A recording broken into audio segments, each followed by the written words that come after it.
నమస్తే అందరికీ. Welcome to Siddhu and mom's channel. ఇది వరకు వెలంకాయ తొక్కుతో బండ పచ్చడి చూపించాను. ఇవాళ మరో టేస్టీ వెరైటీ వెలంకాయ పచ్చడి చూపించబోతున్నాను. ఈ వెలంకాయ పచ్చడికి ముందుగా 2 టేబుల్ స్పూన్స్ జీలకర్ర డ్రై రోస్ట్ చేసుకోవాలి.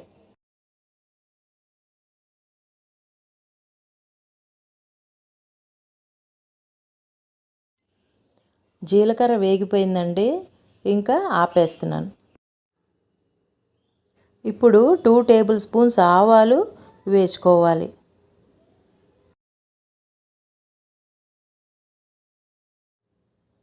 దగ్గరుండి అలా కలుపుతూనే వేసుకోవాలి. ఆవాలు వేగిపోయి తీసేస్తున్నా. ఇప్పుడు 2 టేబుల్ స్పూన్స్ మెంతులు కూడా వేసుకోవాలి.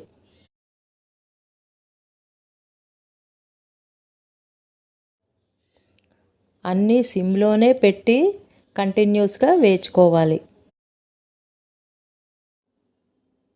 మెంతులు కూడా వేగిపోయండి, తీసేస్తున్నాను. ఇప్పుడు ఈ 3 కలిపి మిక్సీ జార్లో వేసుకోవాలి. ఇలా మెత్తగా పౌడర్ చేసుకోవాలి.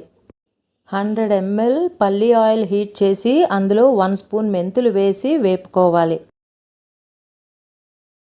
మెంతులు సగం వేగాక 1 స్పూన్ ఆవాలు వేసుకోవాలి. 1 స్పూన్ జీలకర్ర కూడా వేసుకోవాలి. 1/2 టీ స్పూన్ ఇంగువ, 1/2 టీ స్పూన్ పసుపు వేసుకొని వేపుకోవాలి.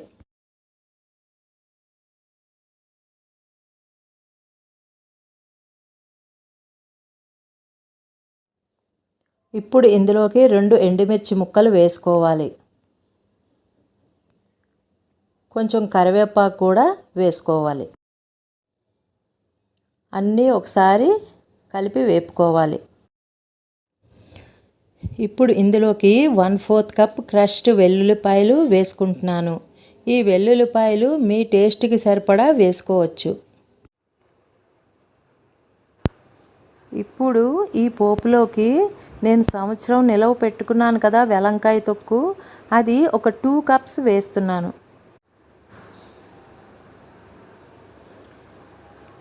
పోపులో ఈ వెలంకాయ తొక్కు బాగా కలిసేటట్టు కలుపుకోవాలి. ఈ వెలంకాయ తొక్కు ఈ పోపులో ఒక 3-4 మినిట్స్ వేపాలి. ఈ పచ్చడి సగం వేడి తగ్గాక 1/4 కప్ కారం వేసి కలుపుకోవాలి.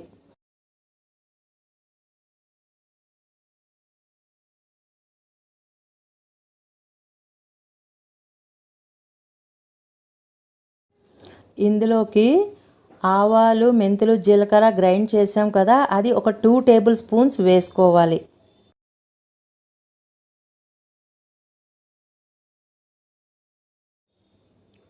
టేస్టీ వెలంకాయ పచ్చడి రెడీ అయిపోయిందండి. మీరు కూడా ట్రై చేయండి. ఇది వరకు వెలంకాయ తొక్కుతో బండ పచ్చడి చేసుకోవడం అండ్ వెలంకాయ తొక్కు సంవత్సరం ఎలా నిలవ పెట్టుకోవాలో ఈ 2 లింకులు డిస్క్రిప్షన్ బాక్స్లో ఇస్తాను. ఇంట్రెస్ట్ ఉన్నవాళ్ళు చూడవచ్చు. ఈ వీడియో మీకు నచ్చినట్టయితే లైక్ చేయండి, కామెంట్ చేయండి అండ్ మరెన్నో కొత్త వీడియోస్ కోసం మా ఛానల్ సబ్స్క్రైబ్ చేసుకోండి.